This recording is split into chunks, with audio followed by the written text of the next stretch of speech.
안녕하세요. 안녕하세요. 잠깐 một căn videoថ្មីបាទថ្ងៃនេះខ្ញុំបានដកស្រង់ជាប្រភេទវិញ្ញាសាស្ដាប់គេអញ្ចឹងយើងមើលដល់គ្នាបាទតើតើជាមួយនឹងវិញ្ញាសាស្ដាប់អញ្ចឹងបងប្អូនត្រូវមើលជុំវិញតើតើជាមួយនឹងរូបភាពណាស្ថានភាពនៃរូបភាពក៏ដូចជាកាយវិការរបស់តួអង្គហើយនឹងសំឡេងនៃការស្ដាប់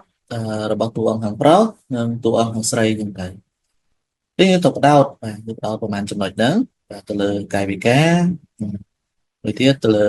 ការនិយាយរបស់តួអង្គខាងប្រុសហើយនិងខាងស្រីអញ្ចឹងចំណុចទី1នេះគេដាក់ថាដើមទេបារឿងទឹកគោអលម៉ាជិនគូរីមើលគូរីស៊ីភីអូស្ដាប់ការសន្ទនាខាងក្រោមហើយសូមជ្រើសរើសរូបភាពណាមួយដែលត្រឹមត្រូវទៅតាមស្ថានភាពនៃរូបភាពទី1គឺដូចជា insa អញ្ចឹងតាមនៅក្នុងកន្លែងធ្វើការឬក្នុងថ្នាក់រៀនអញ្ចឹងទៅបន្ទាប់មកទៀតទី2គឺការនិយាយគ្នានៅដូចជាកន្លែងធ្វើការណាកាយឡៃ ហើយទី3កាយវិការដូចជាការលាគ្នានៅកន្លែងការងារហើយនិងទី4គឺកាយវិការដូចជានៅកន្លែងដើរលេងបាទពាក់ព័ន្ធជាមួយនឹងអឺចង្អុលពីនេះពីនោះអីនៅកន្លែងដំណើរកម្សាន្តនេះចឹងដែរបាទអញ្ចឹងសូមស្ដាប់ជាមួយនឹងខ្លឹមសារទាំងអស់គ្នាតើរូបភាពមួយណាដែលជាចម្លើយអូខេ 다음 대화를 알아주십시오.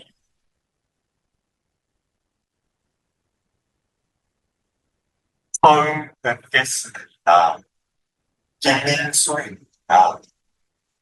저는 박지원입니다. 반갑습니다.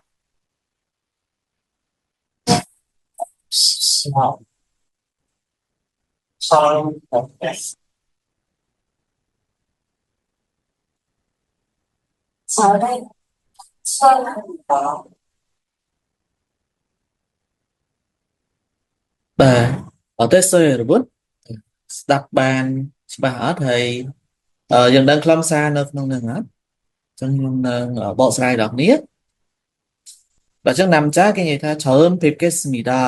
ច្រើនលើកដំបូងភាពកេសមីដានោះគឺជួបណាបាទអញ្ចឹងអាចបកថារីករាយដែលបានជួបអ្នកជាលើកដំបូងគីមីនស៊ូមីដាខ្ញុំឈ្មោះគីមីនស៊ូហើយbây giờចាច្រើនផាក់ជីយ៉ងមីដាខ្ញុំឈ្មោះផាក់ជីយ៉ងបានកំស្មីដាបាទរីករាយណាស់ដែលបានជួបបាទអញ្ចឹងខ្លឹមសារទាំងអស់នេះគឺនិយាយពីការណែតែនាំខ្លួនពេលជួបនេះជាលើកដំបូងអញ្ចឹងតើតើនឹងកាយវិការអញ្ចឹងណែនាំខ្លួនមិនដឹងថាធ្វើម៉េច ជួបគ្នា insight អញ្ចឹងទៅនិយាយពីឈ្មោះនិយាយពីអាយុនិយាយណែនាំគ្នាទៅវិញទៅមកឲ្យច្បាស់ស្មើតាមរូបភាពលេខ1ពីរប៉ុនតាមអរគុណវីដេអូនេះមានប៉ុណ្ណេះជួបគ្នានៅវីដេអូក្រោយៗទៀតជម្រាបលា감사합니다